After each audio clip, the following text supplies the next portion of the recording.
تب یہاں کوئی امیر ہوتا نہ غریب، صرف انسان ہوتے، سب برابر اور یکساں انسان۔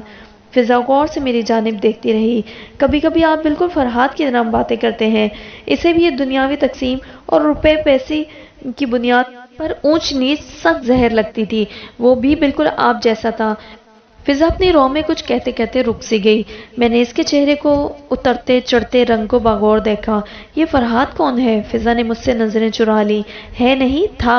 تہران یونیورسٹی میں میرا ہم جماعت تھا، میرا بہترین دوست، میرا ہم نفس تھا۔ کیوں ہے کیوں نہیں؟ فضا دور خلا میں گھور رہی تھی۔ آغا جان کو میرا اس سے ملنا جلنا پسند نہیں تھا۔ وہ غریب تھا مگر اس کے خیالات انقلابی تھے، اور رئیس و امرا کو انقلاب ذرا کم ہی بھاتا ہے۔ میں نے چونک کر اسے دیکھا۔ تو آپ نے ہتھیار کیوں ڈال دیے؟ آپ بھی اس انقلاب میں فرحات کی مددگار کیوں نہیں بن گئی؟ فضا اداس ہو گئی۔ انقلابیوں کی کوئی منزل نہیں ہوتی، کبھی کبھی انقلاب 3-4 نسلوں تک صرف ایک سراب ہی رہتا ہے۔ میں اس کے ساتھ چلنے کے لیے تیار تھی، مگر وہ مجھے ان کانٹوں میں گھسیٹنے کے حق میں نہیں تھا۔ لہٰذا چپ چاپ سب چھوڑ چھاڑ کر اپنی تعلیم مکمل کرنے کے لیے وظیفے پر جرمنی چلا گیا، اور میں 2 سال بعد آغا جان کے اصرار پر یہاں آ گئی۔ تب سے ہمارا کوئی رابطہ نہیں۔ فضا نے آج پہلی بار اپنا دل میرے سامنے کھولا تھا۔ تو اس نازنین کو بھی دنیا میں منفرد اور جدا رکھنے والا یہ محبت نامی پارس ہی تھا۔ سچ ہے، محبت کی تاثیر بھی تو پارس پتھر جیسی ہی ہے، جس نے آج تک جس کسی کو بھی چھوا اسے سونا کر دیا، لیکن اس کے اندر سے روح کھینچ لی۔ دنیا کے سبھی محبت کرنے والے اس پارس سے چھو جانے کے بعد بنا روح اور جان کے سونے کی مورتیوں جیسی زندگی ہی تو گزارتے ہیں۔ میں نہ جانے کن خیالات میں کھویا رہا، اور مجھے پتہ بھی نہیں چلا کہ فضا مجھے غور سے دیکھ رہی ہے۔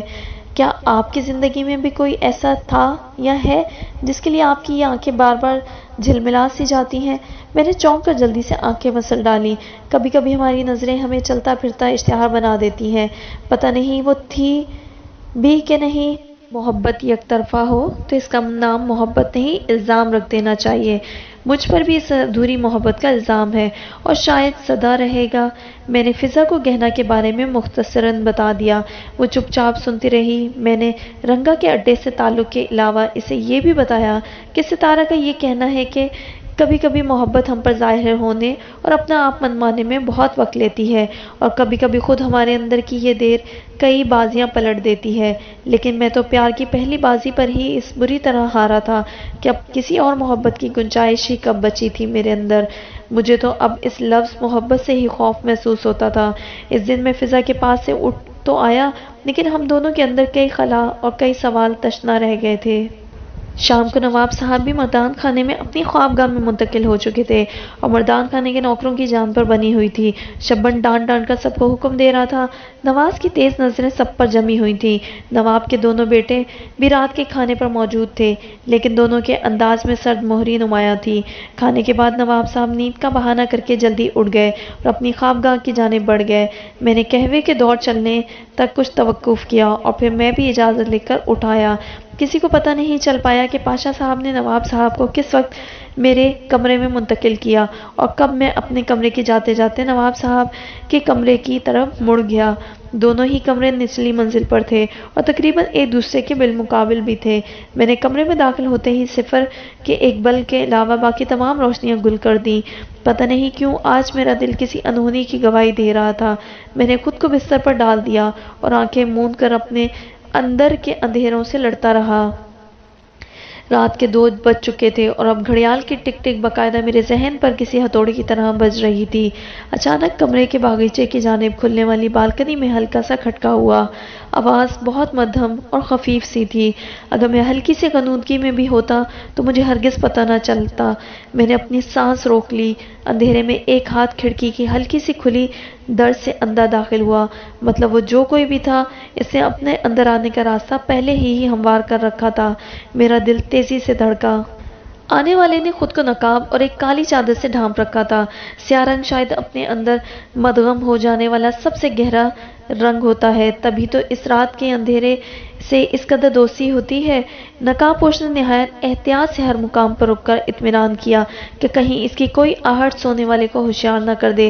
میرے جسم پر پڑی چادر کو اس طرح چہرے تک اوڑھ لیا تھا کہ صرف ایک ہلکی سی جھری باقی تھی، جس کے ذریعے مجھے اس کی حرکات و سکنات کی ایک نامکمل سی جھلک نظر آ رہی تھی۔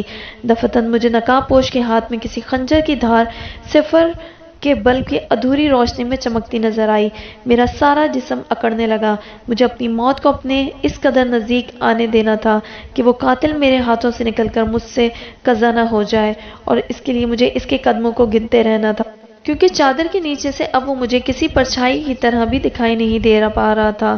میں نے موسیٰ کا سبق یاد کیا، اندھیرے میں دشمن کی چاپ اور اس کی سانس کے ہانپنے کی آواز سے اس کا اندازہ لگاتے رہو اور ٹھیک وقت پر اس پر جھپٹ پڑو، لیکن یاد رہے کہ اندھیرے میں کیے گئے وار سے دونوں کو بیک وقت ایک جیسا خطرہ رہتا ہے، لہٰذا ہاتھ چوک گیا تو سمجھو کہ یہ کھیل ختم۔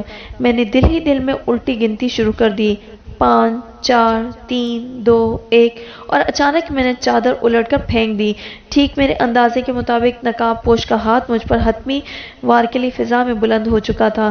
میرے کروٹ لینے اور اس کے گھبرا کر تیزی سے نیچے آتے ہاتھ میں شاید سیکنڈ کے کسی ہزارویں حصے کا فرق تھا۔ میں نے کروٹ لی اور خنجر میرے کرتے کو چیرتا ہوا بستر کے نرم فوم میں دھنس گیا۔ نقاب پوش نے گھبرا کر خنجر دوبارہ نکالنے کی کوشش کی، لیکن تب تک میرا ہاتھ اس کی کلائی کو جکڑ چکا تھا۔ کہتے ہیں وحشت میں انسان کی طاقت دگنی ہو جاتی ہے، اس کا مظاہرہ میرے سامنے تھا۔ دوسرے ہی لمحے نقاب پوش باقاعدہ اپنی پوری قوت سے مجھ پر اپنا سارا بوجھ ڈال چکا تھا۔ اس کا فولادی گھٹنا ٹھیک میری شہرک کے اوپر اپنا قاتل دباؤ بڑھا رہا تھا، جبکہ وہ دوسرے ہاتھ سے اپنے خنجر کو پھر سے تولنے کی کوشش میں مصروف تھا۔ موسیٰ ہمیشہ کی طرح میرے ذہن میں اپنے تمام داؤ اور گروہوں کے ساتھ موجود تھا۔ نڈھال پڑنے لگو تو بازی پلٹنے سے پہلے اپنی تمام طاقت مجتمع کر کے مخالف پر پل پڑو۔ یاد رہے، کبھی کبھی زیادہ دیر تک خود کو روک کے رکھنا بھی موت کا باعث بن سکتا ہے۔ میں نے اب تک اس بات کا خاص خیال رکھا تھا کہ نقاب پوش کو کوئی ایسی چوٹ نہ لگ جائے جو جان لیوا ثابت ہو سکتی ہو، کیونکہ اس کی موت سے ہمارا مقصد حاصل نہیں ہو سکتا۔ وہ زندہ رہتا تو ہمیں بہت سے راز کھول جاتا، لیکن اب میں نے یہ احتیاط ترک کر کے اس سے نبٹنے کا فیصلہ کر لیا اور خود کو تول کر پوری قوت سے اس کے پیچھے کی جانب اچھال دیا۔ خنجر اس کے ہاتھ سے چھوٹ کر کہیں دور جا گرا اور پھر میں نے اسے اٹھنے کا موقع نہیں دیا۔ میری ٹھوکروں نے تھوڑی ہی دیر میں اسے باوازے بلند چیخنے پر مجبور کر دیا۔ اس نے کھڑکی کی جانب کود کر باہر بھاگنے کی کوشش کی، لیکن اس کی کلائی پر میری گرفت مضبوط تھی۔ فضا میں ہڈی تڑکنے کی آواز گونجی اور اس کے منہ سے ایک بلند چیخ ابھری اور وہ اپنا ہاتھ پکڑ کر وہیں نڈھال ہو کر گر پڑا۔ اس عرصے میں اس تمام شور و گل سے حویلی کے مردان خانے کے سبھی افراد جاگ کر میرے دروازے پر جمع ہو کر بری طرح سے پیٹ رہے تھے۔ میں نے آگے بڑھ کر نقاب پوش کے چہرے سے نقاب کھینچ لیا اور میرے منہ سے بے اختیار نکلا، رحیم تم؟ مگر کیوں؟ میں نے آگے بڑھ کر دروازہ کھول دیا۔ سب سے آگے نواب صاحب اور ان کے عقب میں دونوں بیٹے، پاشا اور نواز سمیت سبھی تیزی سے کمرے میں گھس آئے۔ ان کے سامنے حویلی کا سب سے پرانا اور بظاہر سب سے زیادہ خدمتگار اور وفادار ملازم رحیم، جو حویلی میں مینیجر کی حیثیت سے برسوں سے یہاں موجود تھا، اس وقت زمین پر آڑا ترچھا پڑا درد سے کرا رہا تھا۔ نواب صاحب تو نڈھال ہو کر وہیں ڈھیر سے گئے۔ رحیم، تم نے یہ سب کیوں کیا؟ میری شفقت میں کیا کمی رہ گئی تھی؟ بولو، جواب دو۔ لیکن نواب صاحب کے سوال کے جواب میں رحیم کے پاس ایک خاموشی تھی۔ نواب کے بیٹے چلائے، یہ سب کیا ہو رہا ہے؟ اس لڑکے نے رحیم کی حالت کیوں بنائی؟ یہ سب حویلی میں کیا چل رہا ہے؟ نواب صاحب نے سب کو واپس اپنے اپنے کمروں میں جانے کا حکم دے دیا۔ اس وقت کچھ بھی کہنا مناسب نہیں ہوگا۔ کل صبح 10 بجے مرکزی دالان میں سب کے سامنے یہ راز بھی کھول دیا جائے گا۔ فی الحال آپ سب اپنے اپنے کمروں میں جا کر آرام کریں۔ میں تنہائی میں رحیم سے کچھ بات کرنا چاہتا ہوں۔ وقار اور سجاد نہ چاہتے ہوئے بڑبڑاتے ہوئے کمرے سے نکل گئے اور پھر سب نوکر ایک ایک کر کے وہاں سے چل دیے۔ نواب صاحب نے آخر میں مجھے اور پاشا صاحب کو وہیں روک لیا۔ رحیم اب سکڑ سمٹ کر وہیں دیوار کے ساتھ ٹیک لگا کر بیٹھ چکا تھا۔ میں نے سب کے جانے کے بعد دروازہ بند کر دیا اور نواب صاحب کی طرف پلٹا۔ نواب صاحب، آپ کا دشمن آپ کے سامنے ہے، لیکن اس پر میرا راز بھی افشا ہو چکا ہے، لہٰذا اب اس کا زندہ رہنا ہم میں سے کسی کے مفاد میں نہیں۔ بہتر یہی ہے کہ اس کی قبر یہیں حویلی کے پچھواڑے بنا دی جائے، تاکہ باقی سب سارنگا استاد سنبھال لے گا۔ سارنگا کا نام سن کر رحیم کے ساکت جسم میں ایک جھرجھری سے پیدا ہوئی۔ پاشا صاحب میرا اشارہ سمجھ چکے تھے، انہوں نے بھی میری تائید کی۔ ہاں، ایان ٹھیک کہہ رہا ہے نواب صاحب، اب یہ کھیل یہیں ختم ہو جائے تو بہتر ہے، آپ کا مسئلہ تو حل ہو ہی چکا۔ نواب صاحب کو اب ہماری منشا سمجھ میں آئی اور انہوں نے ایک لمبا سانس لیا۔ ٹھیک ہے، اگر آپ دونوں کی یہی مرضی ہے تو یوں ہی صحیح، لیکن دھیان رہے یہ میرا بہت پرانا آدمی ہے، زیادہ تکلیف نہ ہو۔ نواب صاحب واپس جانے کے لیے پلٹے اور رحیم لپک کر ان کے قدموں سے لپٹ گیا۔ خدا کے لیے مجھے ان کے حوالے کر کے نہ جائیں، مجھ سے بہت بڑی بھول ہو گئی صاحب، میں سب بتانے کے لیے تیار ہوں۔ مجھے اس کام کے لیے نواب بیگم نے اکسایا تھا۔ ہم سب کے سروں پر ایک بم جیسے پھوٹا اور ہم سب ساکت کے ساکت کھڑے رہ گئے، لیکن سب سے زیادہ صدمے کا شکار نواب صاحب تھے۔ وہ بمشکل قریبی صوفے تک پہنچے اور بنا کچھ کہے وہیں ڈھہ گئے۔ پاشا صاحب ان کی حالت دیکھ کر بوکھلا گئے اور بڑی مشکل سے ہم انہیں چند گھونٹ پانی پلا کر کچھ دیر کے لیے لٹا دیا۔ رحیم جو اپنے مالک کی جان لینے کے در پہ تھا اور چند لمحے پہلے ان کے سینے میں خنجر گھونپنے کے لیے بےتاب تھا، اب خود روتے ہوئے تیزی سے بھاگ بھاگ کر نواب صاحب کی خدمت کر رہا تھا، ان کے ہاتھ پاؤں مسل کر انہیں ہوش میں لانے کی کوشش کر رہا تھا اور نہ جانے دل ہی دل میں کون کون سی دعائیں پڑھ کر ان پر پھونک رہا تھا۔ انسان کے کتنے رنگ ہیں یہ شاید کوئی ہی جان پایا ہو، شیطان اور رحمان کتنے ٹکڑوں میں بٹ کر اس کے اندر پلٹتے ہیں، اس کا اندازہ آج تک کوئی نہیں لگا پایا۔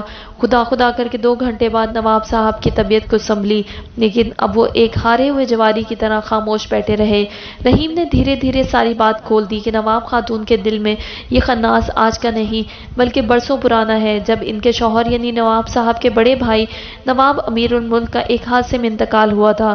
دونوں بھائی شکار کے لیے گھر سے نکلے اور پھر بھوپال کے جنگلات میں ان 2 میں سے ایک بھائی ہی واپس گھر پہنچا تھا۔ کہتے ہیں کہ اونچی چاند کا عین شیر کے حملے کے وقت ٹوٹ جانا اور بڑے بھائی کا زمین پر گر جانا اس حادثے کا باعث بن گیا تھا۔ اس وقت رحیم کا باپ جوان 2 بھائیوں کی مینیجری کرتا تھا اور وہ بھی اپنے بڑے مالک کو بچانے کے لیے نیچے کود گیا، مگر افسوس دونوں میں سے کوئی نہیں بچ پایا۔ جنگل سے 2 لاشیں گھر پہنچی تو ایک کوہرام سمجھ گیا۔ 3 دن تک تو نواب خاتون کو کوئی ہوش ہی نہیں تھا، پھر نہ جانے کس بدخواہ نے ان کے کان میں یہ بات ڈال دی کہ بھائی کی مدد کو مینیجر کے بجائے چھوٹا بھائی کیوں نہیں کودا۔ رفتہ رفتہ یہ سوال ان کے اندر پک پک کر سور بنتا چلا گیا اور انہیں یقین ہو گیا کہ دولت جائیداد اور جاگیر کی خاطر چھوٹے بھائی نے بڑے بھائی کو مار ڈالا، اور پھر نواب خاتون نے اپنے خود ساختہ یقین کے سہارے نواب دبیر اور ان کے پورے خاندان سے انتقام لینے کی ٹھان لی۔ گھر کے اندر دونوں بھائیوں میں صدا کے لیے پھوٹ ڈال کر انہوں نے ہر طرح سے گھر کا سکون ہمیشہ کے لیے برباد کیے رکھا، لیکن ایک عورت ہونے کی وجہ سے ان کی بھی کچھ مجبوریاں تھیں، لہٰذا انہوں نے رحیم کو اپنے ساتھ ملانے کا منصوبہ بنایا۔ رحیم کا باپ بھی اس حادثے میں اپنی جان سے ہاتھ دھو بیٹھا تھا اور رحیم کو اسی کی باپ کی وفاداری کے سلسلے میں مینیجری کی نوکری دی گئی تھی، لیکن نواب خاتون نے رحیم کے دل میں شک کا بیج بو دیا کہ وہ دونوں کسی حادثے میں نہیں بلکہ باقاعدہ ایک منصوبے کے تحت موت کے گھاٹ اتارے گئے تھے، اور پھر آخر کار شک کا وہ کڑوا زہر رحیم کی رگوں میں بھی پھیلتا چلا گیا اور اس کا باپ کا قاتل بھی نواب دبیر ہی ہے، لہٰذا اس نے نواب خاتون کا ساتھ دینے کی حامی بھر لی۔ تب سے اب تک وہ نواب پر تقریباً 7 وار کر چکا تھا، مگر نواب کی تقدیر ہمیشہ نواب خاتون کی تدبیر کے آڑے آتی رہی اور آج آخرکار اس کہانی کا انجام بھی ہمارے سامنے تھا۔ رحیم بات ختم کر کے سر گھٹنوں میں دیے بیٹھا روتا رہا۔ نواب صاحب نے ہم سے درخواست کی کہ وہ کچھ دیر کے لیے تنہا رہنا چاہتے ہیں، لہٰذا ہم اپنے کمروں میں جا کر آرام کریں اور انہیں تنہا چھوڑ دیں۔ رحیم نے ان کو بس اتنا کہا کہ وہ آزاد ہے، جہاں جانا چاہے جا سکتا ہے۔ ہمارے کمرے سے نکلنے کے بعد انہوں نے اندر سے دروازہ بند کر لیا۔ پاشا صاحب ان کی ذہنی حالت کے مد نظر بہت سے شکوک و شبہات کا شکار تھے۔ خود میرے دل میں بھی صبح تک عجیب عجیب وسوسے آتے رہے اور پھر 10 بجے شبن تیزی سے بھاگتا ہوا میرے کمرے میں داخل ہوا۔ اس کی سانس پھولی ہوئی تھی۔ وہ نواب صاحب، میں گھبرا کر اپنی جگہ سے کھڑا ہو گیا۔ کیا ہوا نواب صاحب کو؟ چند لمحے کے لیے تو مجھے یوں لگا کہ میرے سارے حواس معطل ہو چکے تھے۔ میں نے شبن کو ڈانٹا، بولتے کیوں نہیں؟ نواب صاحب ٹھیک تو ہے نا؟ شبن نے اپنی سانس درست کی۔ کیا کہوں، ٹھیک ہیں بھی یا نہیں؟ لگتا ہے ساری رات کسی شدید کرب میں روتے رہے ہیں۔ انہوں نے حویلی کے زنانے اور مردانے کے سبھی لوگوں کو بڑے دالان میں جمع کرنے کا کہا ہے۔ مجھے سچ آج تو مجھے ان سے شدید خوف محسوس ہو رہا ہے۔ شبن مجھے اطلاع دے کر باقی لوگوں کو بلانے کے لیے الٹے پاؤں دوڑ گیا۔ نواب صاحب نے حویلی کے سبھی افراد کو ایک ساتھ کیوں طلب کیا کیا ہے۔ میں یہی سوچتے ہوئے کچھ دیر بعد زمرد حویلی کے مرکزی دالان میں پہنچا تو فضا خانم، نواب کے بیٹوں سمیت حویلی کا ہر فرد، چھوٹے بڑے سبھی ملازم، نواز اور اس کا عملہ حتیٰ کہ دربان بھی وہاں موجود تھے۔ ایک جانب رحیم بھی گمسم سا کھڑا تھا۔ اس نے نواب کے پیشکش کے باوجود فرار کی راہ اختیار نہیں کی تھی۔ کہتے ہیں انسان کا سب سے بڑا فرار خود اس کے اندر لگے آئینے سے اوجھل ہونا ہوتا ہے۔ اگر کوئی اس آئینے سے نہ چھپ سکے تو پھر دنیا کے سبھی فرار بس برائے نام ہے۔ کوئی چھپنے کی کوشش کرے تو خود سے چھپے، ورنہ خود کو تھکانا لا حاصل ہے۔ اور پھر کچھ دیر بعد نواب خاتون بھی ستے ہوئے چہرے اور سوجی ہوئی سرخ آنکھوں کے ساتھ وہاں آ گئیں۔ ان کی آمد پر حسب معمول نواب دبیر سمیت حویلی کے ہر فرد نے انہیں اٹھ کر تعظیم دی۔ نواب خاتون کی وہ مخصوص خادمائیں جو ہمیشہ ان کے ساتھ ہوتی تھیں، آج بھی ان کے پیچھے دائیں بائیں موجود تھیں، مطلب ان سے ابھی تک مراعات واپس نہیں لی گئی تھیں۔ لیکن نواب خاتون کا چہرہ بتا رہا تھا کہ انہیں رحیم کے ذریعے ساری بات کھل جانے کی اطلاع مل چکی ہے۔ لیکن میں نے آج بھی نواب صاحب کو ان کی تعظیم کے لیے اٹھتے دیکھا تو مجھے ریت و رواجوں میں بندھے اس شخص کے لیے خود اپنے دل میں بڑی قدر محسوس ہوئی۔ نواب دبیر واقعی ایک اعلیٰ ظرف انسان تھے۔ نواب صاحب نے کچھ دیر تک سب کے بیٹھ جانے کا انتظار کیا، پھر انہوں نے پاشا صاحب کو تمہید باندھنے کا اشارہ کیا۔ پاشا صاحب اٹھ کر نواب صاحب کے ساتھ سب کے سامنے جا کر کھڑے ہو گئے۔ آج چند ایسی باتیں آپ لوگوں کے علم میں آئیں گی جس سے آپ میں سے کوئی بھی پہلے واقف نہیں تھا۔ دراصل کچھ عرصے سے نواب صاحب کی زندگی کو شدید خطرات لاحق ہو گئے تھے۔ کوئی اندیکھا دشمن نواب صاحب کی زندگی کے در پہ تھا، اور وہ جتنے بھی حادثے آج تک اس حویلی میں اتفاقیہ سمجھے گئے تھے، وہ سب کے سب اس اجنبی قاتل کی نواب صاحب کی جان لینے کی کوششیں تھیں۔ سارے مجمع کو جیسے سانپ سا سونگ گیا، اور پھر سبھی نے سرگوشی میں ایک دوسرے سے کچھ پوچھنا شروع کیا۔ خانم پریشانی میں اپنی جگہ کھڑی ہو گئی۔ نواب صاحب، یہ سب کیا ہے؟ یہ پاشا صاحب کیا کہہ رہے ہیں؟ نواب صاحب نے خانم سے بیٹھ جانے کی درخواست کی۔ پاشا صاحب نے اپنی بات جاری رکھی۔ آپ سب کو پہلے اس حقیقت سے اس لیے آگاہ نہیں کیا گیا کیونکہ نواب صاحب اس بات کی تشہیر اور حویلی کی بدنامی کو روکنا چاہتے تھے، اور پھر شروع میں تو خود نواب صاحب بھی اس بات سے لا علم تھے کہ یہ سب کچھ باقاعدہ کسی منصوبے کے تحت کیا جا رہا ہے۔ لیکن تیسرے حادثے کے بعد ہم یہ سوچنے پر مجبور ہو گئے کہ ضرور دال میں کچھ کالا ہے، لہٰذا نواب صاحب اپنے طور پر محتاط تو ہو گئے، لیکن وہ انجانہ دشمن وار کرنے سے نہیں رکا۔ لہٰذا میں نے اور نواب صاحب نے طے کیا کہ ہمیں پولیس کو یا کوتوالی کو درمیان میں ڈالے بنا اس دشمن کو کھوجنا ہوگا، تاکہ گھر کی بات گھر میں ہی رہے اور باہر کوئی نئی داستان نہ بن پائے۔ اس کام کے لیے ہم نے زیر زمین دنیا سے رابطہ کیا، اور ایک مہربان کی وساطت سے ایان میاں کو فضا بیٹی کی اطالی کے روپ میں حویلی میں مدعو کیا گیا، لیکن وہ دراصل نواب صاحب کی جان کے دشمن کے خاتمے کے لیے یہاں بلائے گئے تھے۔ اس لمحے میں نے فضا کے چہرے پر بہت سے رنگ آ کر جاتے دیکھے۔ اس نے کچھ ایسی نظر سے میری طرف دیکھا جیسے اس کا بیان ممکن نہیں۔ پاشا صاحب فضا کے دل کی حالت سے بے خبر بولتے رہے، اور پھر آخر کار کل رات ایان کو اپنے مقصد میں کامیابی حاصل ہو ہی گئی۔ انہوں نے اپنی جان پر کھیل کر اور خود نواب صاحب کی خوابگاہ میں اپنے آپ کو شکار کے لیے پیش کر دیا، اور وہ انجانہ دشمن اسی وقت رحیم کی صورت میں آپ کے سامنے موجود ہے۔ سب ہی کی نفرت بھری نگاہیں رحیم پر ٹک گئیں۔ نواز کا تو پتہ نہیں چل رہا تھا کہ وہ اس وقت رحیم سے وہیں سارے حساب بے باک کر لے۔ پاشا صاحب نے رحیم کی سنائی ہوئی داستان ایک بار پھر سب کو سنا دی کہ اس دشمنی کی ابتدا بھوپال کے حادثے سے ہوئی، اور اس کا انجام کل رات نواب کی خوابگاہ میں کیسے ہوا۔ اس تمام عرصے کے دوران نواب خاتون بالکل خاموش اور ساکت سی بیٹھی رہی۔ پاشا صاحب نے اپنی بات ختم کی تو بہت دیر تک ماحول پر خاموشی چھائی رہی۔ نواب صاحب خود بھی مضمحل سے کھڑے تھے، جیسے ان کا دل مردہ ہو چکا ہو۔ انہوں نے پاشا صاحب کو اشارہ کیا، اور پاشا صاحب نے دوبارہ کلام کا سلسلہ جوڑا۔ جس حادثے پر قتل کا شک کیا جا رہا ہے، اس کا ایک عینی گواہ جو بھوپال کے جنگل میں اس شکار کے دوران بڑے نواب یعنی نواب خاتون کے شوہر نواب امیر الملک کا سب سے قابل اعتماد ساتھی بھی تھا، اور نواب امیر الملک کے دائیں بازو کے طور پر مشہور تھا۔ اس کا نام اکبر ہے، جسے نواب صاحب نے راتوں رات اپنی خصوصی گاڑی بھیج کر یہاں سے 3 گھنٹے دور کی مسافت پر اس کی قصبے سے بلوا لیا تھا، اور اب وہ کچھ دیر پہلے ہی یہاں پہنچا ہے۔ پاشا کے اشارے پر نواز نے اپنے عقب میں کھڑے ایک بہت ضعیف شخص کو آگے آنے کا کہا۔ اکبر کو دیکھ کر پہلی مرتبہ نواب خاتون کے چہرے پر حیرت اور یاد ماضی کے کچھ آثار نمودار ہوئے۔ اکبر سلام کر کے ایک جانب کھڑا ہو گیا۔ پاشا نے کہا، اس روز بھوپال کے جنگل میں جو کچھ بیتا اکبر نے خود اسے اپنی آنکھوں سے دیکھا، اور آج آپ کے سامنے وہ پھر سے وہی سب بیان کرے گا۔ یاد رہے کہ یہی وہ اکبر ہے جس پر نواب امیر اس قدر بھروسہ کرتے تھے کہ ان کی خوابگاہ کی ایک کنجی ہمیشہ اکبر کے پاس رہتی تھی۔ اکبر 2 قدم آگے بڑھایا اور اس نے کانپتی ہوئی آواز میں اس شام کا ذکر چھیڑ دیا۔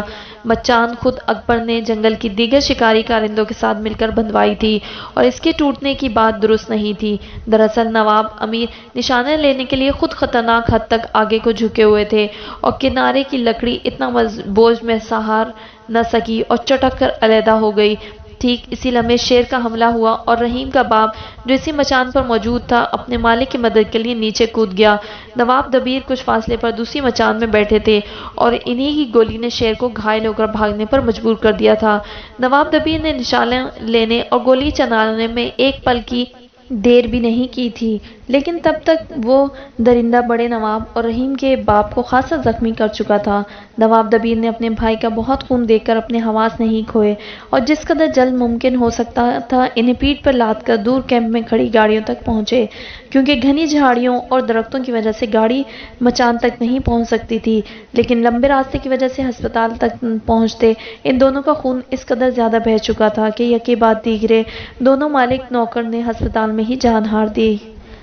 اکبر نے اس غلط فہمی کو بھی دور کر دیا جو بڑے نواب صاحب کی موت کے بعد اس کی اچانک گمشدگی کی صورت میں افواہوں کا باعث بنی تھی۔ اس نے بتایا کہ بڑے نواب کے بعد اس کا دل ہی نہیں چاہا کہ وہ روزانہ اپنے مہربان مالک کی یادوں کو کریدنے کے لیے حویلی آئے، لہٰذا اس نے چھوٹے نواب سے اجازت لے کر خود کو اپنے قصبے تک محدود کر لیا اور آج بھی وہ صرف اپنے مالک کے عزیز جان چھوٹے بھائی پر لگے الزام کو دھونے کے لیے اپنے گھر سے نکلا ہے۔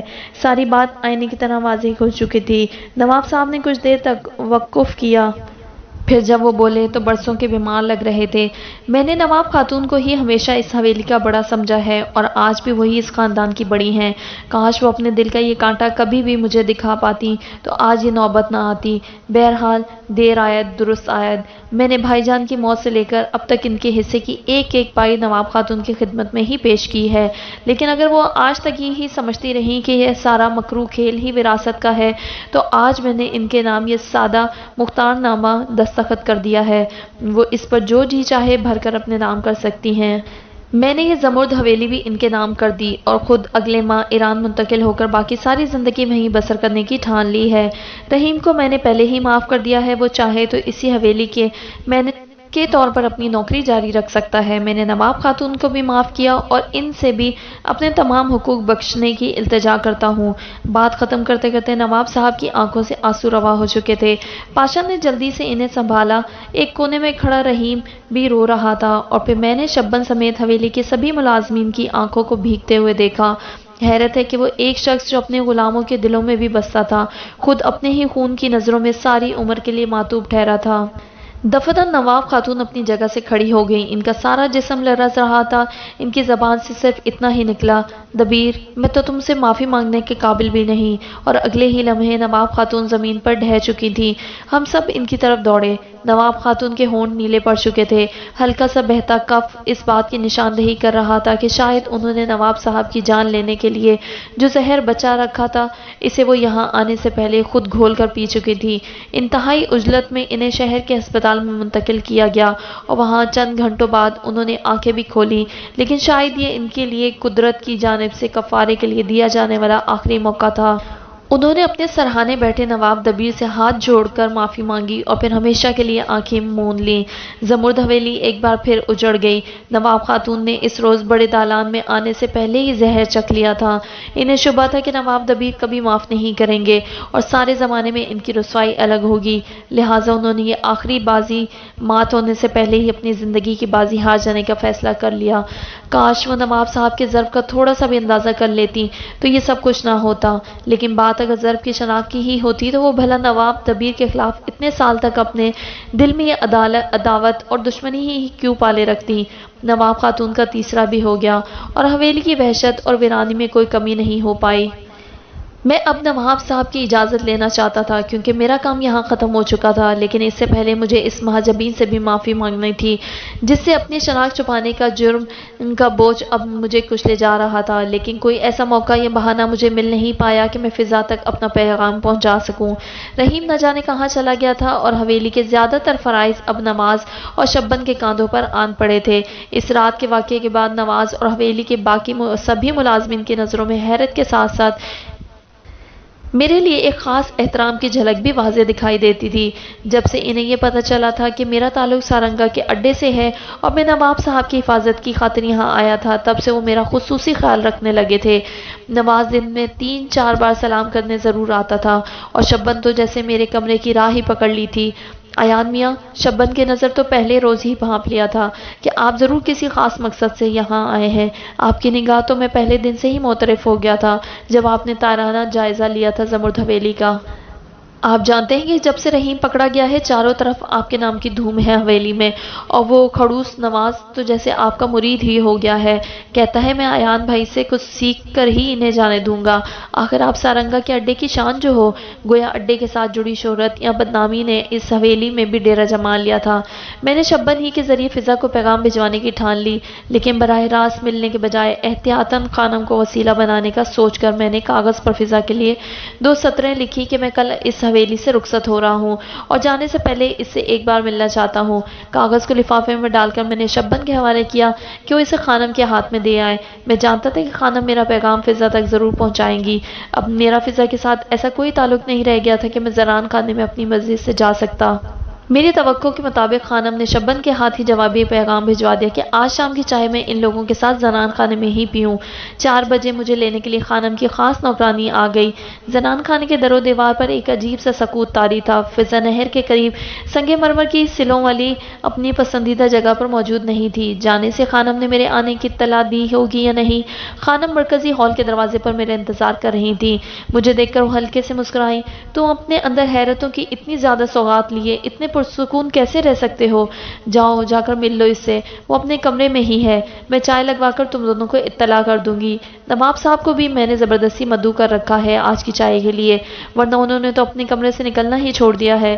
میں خانم کا شکریہ ادا کر کے خادمہ کی سربراہی میں آگے بڑھنے لگا تو انہوں نے پیچھے سے مجھے آواز دی، ایان۔ میں نے پلٹ کر انہیں دیکھا۔ میں تشکر کے 2 بول بول کر تمہارے احسان کا رتبہ کم نہیں کروں گی، بس اتنا کہنا چاہتی ہوں کہ زندگی کے کسی موڑ پر بھی یہ نہ بھولنا کہ اب ہم بھی تمہارے اپنوں میں سے ایک ہیں، بس ہمیں اپنا سمجھنا۔ میں نے دھیرے سے مسکرا کر کہا، یہ اعزاز مجھے ہمیشہ یاد رہے گا، آپ بے فکر رہیں۔ خادمہ نے راہداری کے کونے پر آخری کھلے دروازے کی جانب اشارہ کیا اور خود واپس پلٹ گئی۔ کمرے کے اندر چاروں جانب کھلی کھڑکیوں سے باہر ڈھلتے سورج کی روشنی نے عجیب زردی مائل سا اجالا پھیلا رکھا تھا، لیکن یہ پلاہٹ فضا کے چہرے پر پھیلی زردی سے بہت کم تھی۔ کمرے کے شیلف کتابوں سے بھرے ہوئے اور گلدانوں میں بھرے پھول مرجھائے ہوئے لگ رہے تھے، شاید بہت دنوں سے ان پھولوں کو تبدیل نہیں کیا گیا تھا۔ کمرے کی دیواروں پر ایران کے چند مشہور مصوروں کی بنائی ہوئی تصاویر سجی تھی۔ ایک جانب پڑے ہوئے موسیقی کے جدید سسٹم، آڈیو سسٹم کے قریب اردو اور فارسی کی غزلوں کی چند ڈسک بھی نظر آ رہی تھیں۔ مجھے یاد آیا کہ فضا نے مجھے بتایا تھا کہ وہاں کی مشہور گلوکارہ گوگوش کو آج بھی ایران میں ایک دیوی کی حیثیت حاصل ہے، لیکن فضا اس وقت اداسی اور ملال کی ایک ایسی دیوی کی طرح کھڑکی کے قریب کھڑی باہر دیکھ رہی تھی جسے اس کا دیوتا ہمیشہ کے لیے سنیاس کی سوغات دے کر بچھڑ گیا ہو۔ میری آہٹ پر اس نے چونک کر پلٹ کر دیکھا اور جلدی سے خود کو سنبھالا۔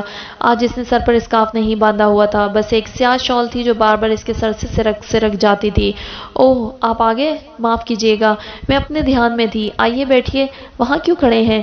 میں ایک جانب کھڑکی کے سامنے بچھے صوفے پر بیٹھ گیا۔ یہاں آنے سے پہلے میں نے نہ جانے لفظوں کے کتنے انبار اپنے ذہن و دل میں جمع کر رکھے تھے، لیکن فضا کے سامنے آتے ہی جیسے میں اپنی یادداشت ہی کھو بیٹھا تھا۔ میں نے خود کو مجتمع کیا۔ میں آپ سے کچھ کہنا چاہتا ہوں۔ فضا سر جھکائے بیٹھی رہی۔ جانتی ہوں، لیکن اگر آپ اپنی شناخت چھپانے کے لیے کوئی معذرت کرنا چاہتے ہیں تو ایسا نہ کیجیے گا۔ آپ نے اپنا فرض ہی تو پورا کیا ہے۔ ہاں، البتہ اگر آپ میرے اندر مچلنے والی اتھل پتھل کے لیے خود کو ذمہ دار سمجھتے ہیں تو میں بس اتنا ہی کہوں گی کہ یہ میری تقدیر میں تھا۔ آپ اپنے دل پر بوجھ نہ ڈالیں۔ فضا کی آواز لرز رہی تھی۔ وہ خود پر قابو پانے کی بھرپور کوشش کر رہی تھی، لیکن اس کی آنکھیں اور آواز اس کا ساتھ نہیں دے رہی تھی۔ میں جانتا ہوں میرا جرم بہت بڑا ہے، لیکن مجھے اپنے منصب کے ظرف کی وسعت کا بھی خوب اندازہ ہے، لہٰذا میں معذرت جیسے کم وزن لفظ استعمال کرنے نہیں آیا۔ سچ یہی ہے کہ میرا تعلق زیر زمین دنیا کے ایک بدنام اڈے سے ہے، اور یہی میری شناخت ہے۔ فضا کچھ دیر خود کو سنبھالے رکھنے کی جدوجہد میں جٹی رہی، اور پھر اچانک ہی پھوٹ پھوٹ کر رو پڑی۔ کیوں ایان، کیوں کیا آپ نے میرے ساتھ ایسا؟ اگر آپ مجھے بتا بھی دیتے تو کیا میرے ظرف پر آپ کو اتنا بھی بھروسہ نہیں تھا کہ میں یہ راز سنبھال پاتی؟ میں اس کے یوں ایک دم رو پڑنے سے بالکل حواس باختہ سا ہو گیا۔ ارے ایسے کیسے؟ آپ اپنے قیمتی آنسو یوں نہ بہائیں، چپ ہو جائیں، مجھے بہت دکھ ہوگا اگر آپ ان موتیوں کو یوں ضائع کر دیں گی۔ میرا دل چاہا میں خود اپنی ہتھیلیوں میں اس خزانے کو جذب کر لوں۔ اس نے تڑپ کر میری جانب دیکھا۔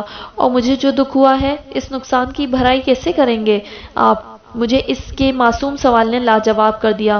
واقعی اس نقصان کا ازالہ تو ناممکن ہے۔ میں تو آپ کے ایک آنسو کی قیمت بھی عمر بھر ادا نہیں کر پاؤں گا۔ آپ چاند نگر کی شہزادی ہیں اور میں بے گھر بنجارہ آوارہ۔ مجھے اتنا قرض دار نہ کریں کہ میں خود کو بیچ کر بھی اسے ادا نہ کر سکوں۔ فضا نے اپنی زخمی نگاہ اٹھائی۔ ایسا کیوں کہتے ہیں آپ سے ان چند دنوں میں بہت کچھ سیکھا ہے میں نے۔ مجھے اس سے کوئی فرق نہیں پڑتا کہ آپ کا تعلق کس گروہ یا قبیلے سے ہے۔ آپ وہ واحد انسان ہیں جن کی باتیں سن کر فرحات کی یاد کی کسک میرے دل سے مٹ جاتی ہے۔ مجھے آج تک لگتا تھا کہ زندگی کا بس ایک ہی زاویہ ہے جو فرحات کے فلسفے نے میرے من کے اندر اجاگر کیا ہے، لیکن آپ سے مل کر اور آپ کی زندگی کے بارے میں نظریات جان کر میں نے اپنے اندر ایک نئی فضا کو جنم لیتے پایا تھا۔ مجھے بس یہی بات اندر سے کاٹے جا رہی ہے کہ آپ جیسا فرہاد یہ دوہری شخصیت کیسے رکھ سکتا ہے؟ میں آپ کی کس پہچان کو حتمی سمجھوں؟ کسی انڈرورلڈ مافیا سے جڑے ایک شخص کی، یا پھر اس انسان کی جو مجھے چند دنوں میں بہت کچھ دے گیا؟ کیا آج تک آپ نے مجھ سے جو بھی بانٹا وہ لفظ صرف ایک دکھاوا تھے، اپنے فرض سے بندھے ایک شخص کی مجبوری تھے؟ نہیں، ایسا نہیں ہے۔ ہاں، میں اپنے فرض اور وعدے کے ہاتھوں مجبور ضرور تھا، لیکن آپ سے مل کر تو میں نے خود اپنے اندر چھپے ایک نئے ایان کو ڈھونڈا ہے۔ آپ سے ملاقات کسی اڈے سے وابستہ شخص کی نہیں، ایک نئے ایان کی تھی جسے اپنی کم مائیگی اور آپ کی بیش قیمت کا خوب احساس ہے۔